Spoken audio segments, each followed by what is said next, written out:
My name is Layla Hunter, and I'm 38 years old.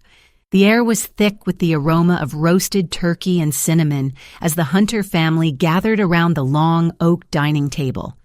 My mother-in-law, Judith, had outdone herself again, as she did every Thanksgiving, laying out a spread that could feed a small army. Laughter and clinking glasses filled the room, but I could feel the tension beneath the surface, like an undercurrent waiting to pull me under. As usual, my brother-in-law, Derrick Hunter, was seated at the head of the table, taking up space both physically and metaphorically. Derrick, with his slicked-back hair and predatory smile, had always been the golden child. His words, however, were laced with a venom that could set aflame even the coldest heart. "So, Layla," Derrick began, his voice cutting through the chatter like a knife. "Still managing that quaint little bookstore, are you?"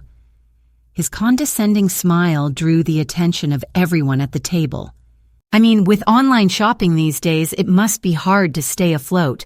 Maybe you should think about something more lucrative?" I felt the eyes of the family turn towards me, and a hot flush crept up my neck. Derrick's words were a deliberate jab, a hint at the struggle I had been facing with my business. But this wasn't about the bookstore. This was about me, about my place in this family, about the disdain Derrick had for anyone who didn't fit his mold of success. Years of biting my tongue forced a smile to my lips. "Oh, we're managing fine, Derrick. Thank you for your concern. It's nice to see some people appreciate the charm of a good, traditional business." But my voice lacked the confidence I hoped to project, and Derrick knew it. The smirk he wore spread wider, his ego fed by the murmurs of agreement from others who valued his opinion far more than mine. I knew this was just the beginning. The evening ended with casual goodbyes and promises to meet soon, but I left feeling the sting of Derrick's words lingering, a festering wound beneath my skin. I drove home in silence, my mind racing with a mixture of hurt and determination. It was time to change the dynamic, to stand up to Derrick in a way that nobody in the family had dared before. The next morning, I began my strategy with a determination I had not felt in years. Derrick's words played over in my head, fueling my resolve. He wanted to undermine me, make me doubt myself, but I would use his underestimation to my advantage. My first move came unexpectedly. The following week, I discovered that Derrick had a penchant for forgetting his responsibilities, particularly the financial ones. He'd been lagging on mortgage payments for the lavish house he bought to impress, the one that his income couldn't quite support. It was a juicy piece of information that I stumbled upon when his wife, Ellen, mentioned it over coffee, her voice tinged with unspoken worry. I played my hand subtly. "You know, Ellen, there's a way to consolidate some of those payments. It might help ease the monthly burden," I suggested, casually offering to introduce her to a financial advisor friend. It was a small step, but it planted a seed, one that could grow into something Derrick would never anticipate. Soon Ellen was on board, enthralled by the idea of taking control of their finances.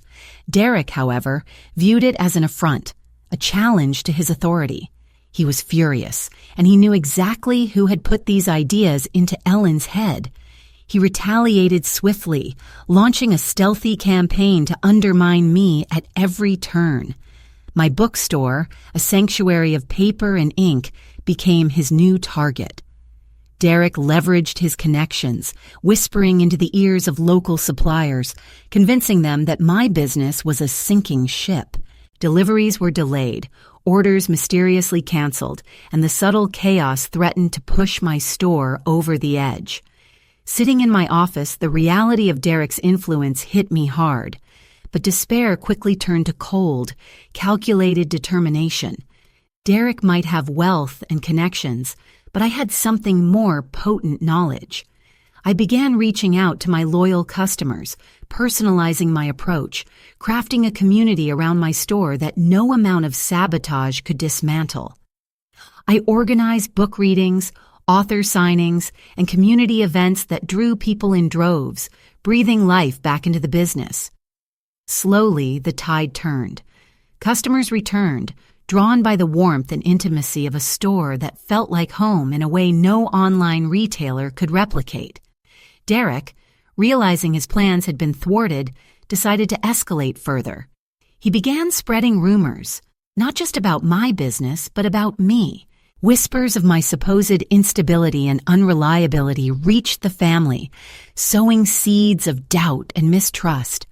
I felt the isolation creeping in, the sideways glances at family gatherings, the quiet conversations that stopped when I entered the room. But I refused to let Derrick's lies define me. I delved deeper, investigating his own affairs, unearthing the hypocrisy that lay beneath his polished facade. One evening, as I sifted through old family photos, I stumbled upon a paper tucked away in a forgotten album, a purchase receipt in Derrick's name for a property that Ellen knew nothing about. It was a revelation, a glimpse into Derrick's secretive world, and I knew it was time to strike. I waited patiently, meticulously crafting a plan that would turn Derrick's games against him. At the next family gathering, I was ready. My heart pounded with anticipation as we settled into the living room, the atmosphere charged with a tension that was almost palpable. "Derrick," I began, my voice steady and clear, "I've been meaning to ask you about a little side project of yours. A property investment, perhaps? Or is it something Ellen should know about?" The room went silent, all eyes turning to Derrick, whose confident smile faltered. Ellen's expression shifted from confusion to a dawning realization, her gaze locking onto her husband with a mixture of betrayal and hurt. "I don't know what you're talking about," Derrick said, his voice strained, but the damage was done. Ellen demanded answers, pressing Derrick for details he couldn't provide without exposing his deception. The family watched, stunned, the image of Derrick's infallibility shattered, but I wasn't finished. "And speaking of investments, Derrick," I continued, "it's interesting how you managed to convince so many people that my bookstore was failing. Yet despite your efforts, we had one of our best months ever. Perhaps you're not as persuasive as you think." The room buzzed with murmurs, the family witnessing Derrick's downfall, his manipulations laid bare. I had turned his own tactics against him, using his arrogance and deceit to unravel the carefully constructed facade he had built. Derrick's defeat was a victory, not just for me, but for everyone who had ever been overshadowed by his dominance. My final words echoed in the room, cutting through the silence like a blade. "It's time you learn, Derrick, that family isn't about power or control. It's about support, trust, and respect. And until you understand that, you'll never truly belong." With that, I stood, the weight of Derrick's tyranny lifted from my shoulders. I walked out of that gathering with my head held high, the knowledge that I had won not just a battle, but a war, one fought with the heart and the mind, where the real strength of family lies.